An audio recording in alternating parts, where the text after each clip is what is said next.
All right, let's talk about punk rock. And I want you to forget everything you think you know. Because this isn't just about loud guitars and some wild hair. Nope, we are about to dive into a full-on cultural explosion that honestly changed everything. You know that feeling, right? When you're trying so hard to get a point across, maybe to your parents, or a teacher, or even your friends, and it just feels like you're shouting into the void. It's like, hello, is anyone there? Super frustrating.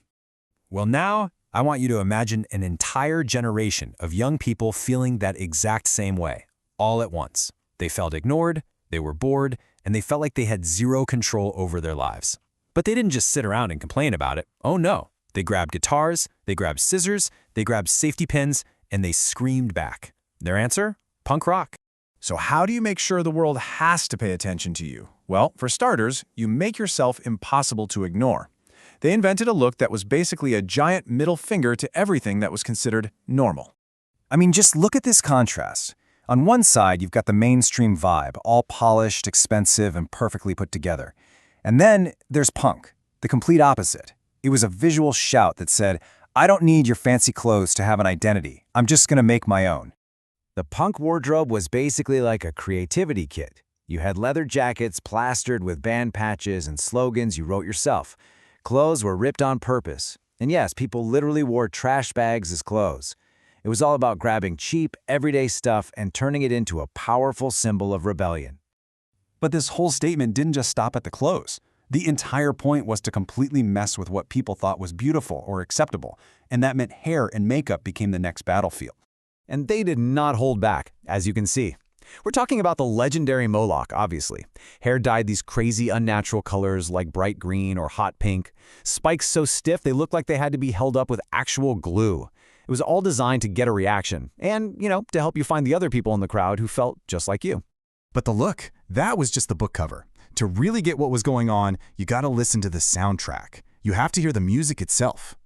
See, at the time, a lot of rock songs were like these epic 10-minute-long movies with crazy complicated guitar solos. Punk was the exact opposite. A punk song is more like a 30-second, super high-energy TikTok. It gets in, it makes its point, loudly, and it gets out. No messing around, just fast, raw, and straight to the point. And the secret weapon here was simplicity. You absolutely did not need to be a musical genius. The vocals weren't supposed to be pretty. They were shouted. The songs were built on just a few basic, easy-to-play chords. It's kind of like a video game character that only has 3 moves, but those 3 moves are super effective and anyone can learn them fast. The whole idea was that anyone could do this. And that idea, that anyone could do it, that's the single most important rule in the entire punk playbook. It's like finding a secret power-up that completely changes how you play the game. They called it do-it-yourself, or DIY. The philosophy was so simple but so powerful. Don't wait around for some big record label or fancy art gallery to notice you. Don't ask for permission. Just go make your thing, right here, right now. This slide is basically the cheat code. You could start a band even if you only knew how to play 2 chords. You could make your own concert posters with nothing more than a photocopier and some scissors. And you could create your own magazines. They called them fanzines. Think of fanzines as the original Instagram stories or subreddits. It was basically the internet before the internet existed, a way to share news, art, and ideas directly with your community. So what happens when a whole generation of kids just stops asking for permission and starts creating? Well, they didn't just make a new kind of music. They basically hacked the entire culture. And its influence spread like wildfire. It started in these tiny, sweaty clubs, and then it went totally global. It split off into new types of music. By the 90s, some of the biggest bands in the world, bands you've definitely heard of, were inspired by that raw punk energy.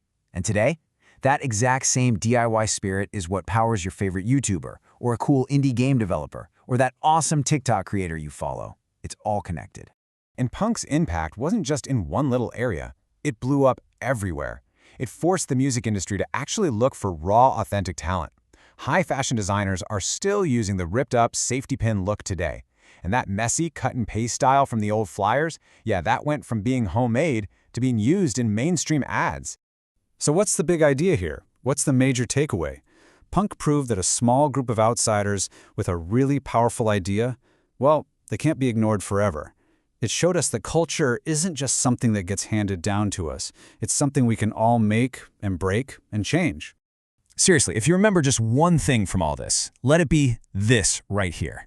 Punk's biggest, most important lesson is that you do not need anyone's permission to create something that matters. And that brings it all right back around to you. You have more tools to create and share your voice than any other generation in the history of the world. So the only question left is the same one punk's been asking for almost 50 years now. What are you going to do with it?